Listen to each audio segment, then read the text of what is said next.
Deməli, nə baş verib? İranın nüvə alimlərini, yüksək rütbəli zabitlərini bir-bir aradan götürən İsrail, zənginləşdirilməyə çalışdıkları nüvə obyektlərini hədəf alan İsraillə Birləşmiş Ştatlar, amma günahlandırılan və ittiham olunan Azərbaycan. Söhbət nədən gedir? Gəlin ilk olaraq izləyək, davam edərik. Mən bunu istərdim öz məsuliyyətimlə efir qarşısında deyim ki, nəinki gözləmirdi, nəinki incidi, söhbət bundan getmir. Gözləmirdi, insan uman yerdən küsər. Ayətullah Amili də bunu bir dəfə bir məclisdə işarə etmişdi. Biz artıq çoxdandır Azərbaycandan ummuruq belə bir şeyləri. Elə o zamandan ki, İsrail rejimi ilə əlaqəyə girdi, Qəzdə zolağını müdafiə etmədi, uşaqların, qadınlarının ölməsinə göz yumdu, yanacaqlarını təmin etdi. Mən deyə bilmərəm ki, onlar qardaşlarımızdır, səhv elədilər falan. Hökumətdən danışmıram, amma bunu çox dəqiq təkidlə demək istəyirəm. Mən qətiyyən hökuməti nəzərdə tutmuram bu məsələdə. Qardaşlarımızdırlar. Azərbaycan xalqı bizim qardaşlarımızdırlar.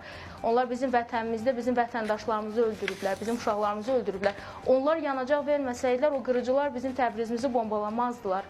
Bizim ikimizin də Təbrizini, bəyəm illər boyu can yandırmırdınız Təbriz barədə, bəyəm ağız dolusu Təbrizim şeirləri oxumurdunuz. Bəs niyə Təbrizinizdə indi 7 yaşlı uşaqlar şəhid olur və siz buna susursunuz, hamilə qadınlar şəhid olur, siz buna susursunuz. Necə bunu bacarırsınız? Və qorxun ki, Azərbaycanın şiələri, qeyrətli müsəlmanları sizə qarşı qalxacaqlar və buna dözməyəcəklər. Əgər axırınızı görmək istəmirsinizsə gözünüzün qarşısında vicdanınızın gözünü biraz açın, bir miqdar geri çəkilin siyasətlərinizdən, kənardan baxın məsələlərə. Gəlin biz də kənardan baxaq. Nə politoloq, nə siyasi şərhçi, nə aparıcı. Sizdən bir Azərbaycan türkü olaraq, Azərbaycan vətəndaşı olaraq soruşuram. Azərbaycandan nə istəyirsiniz? Niyə Cənubi Azərbaycandakı bacı qardaşlarımızın beynini yumağa, onların tarixini unutmağa sövq edirsiniz? Nədən qorxursunuz? Axı Azərbaycandan sizə heç bir təhlükə yoxdur. Sizdən bizə bir təhlükə var idi. 44 günlük müharibədə Ermənistana siyasi və hərbi dəstək verəndə təhlükə var idi.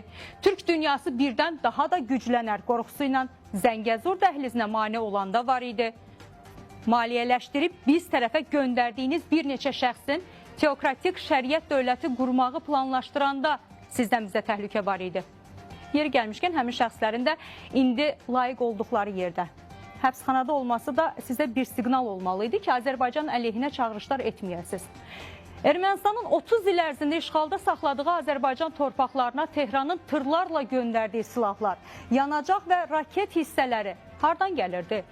Nə üçün İranın səsi Bərdənin, Gəncənin, Tərtərin mülki əhalisi bombalananda çıxmadı? Əgər siz bugün İranın hərbi obyektləri bombalanır deyə Azərbaycandan səs gözləyirsinizsə, bəs siz niyə susdunuz həmin vaxt? Bəsit bəyanat belə vermədiniz. Şuşanın, Ağdamın, Cəbrayılın, Füzulinin, Zəngilanın işğal altındakı vəziyyəti haqda niyə heç vaxt dilinizə bu cür cəsarətli cümlələr gəlmədi? Axı siz də müsəlmansınız və ermənilərin tövləyə çevirdikləri məscidlər sizin üçün də Allahın evidir. Bəs niyə etiraz eləmədiniz? Əslində sizə daha geniş cavab verərdim, amma sağ olsun Cənubi Azərbaycandan olan bacı qardaşlarımız. Onlar sizin cavabınızı çox yaxşı verdilər. Bütün bu sadaladığım həqiqətləri fars dilli ittihamçılara güneyli qardaşlarımız dedilər. Bir də ən pisi bilirsiniz nədir? Dilimizi bizə qarşı çevirmək istəməyiniz. Fars dilli segmenti necəsə başa düşmək olar, amma bizim öz dilimizi bizə qarşı çevirməyə cəhd göstərməyin. Tezislərinizi elə fars dilində cəmiyyətə sırayın. O torpaqlarda öz ana dilində danışmağa həsrət qalmış Azərbaycanlılar var. Dilimizi bu ifadələrlə zəhərləməyin. Bir də bunu da xüsusi vurğulayım.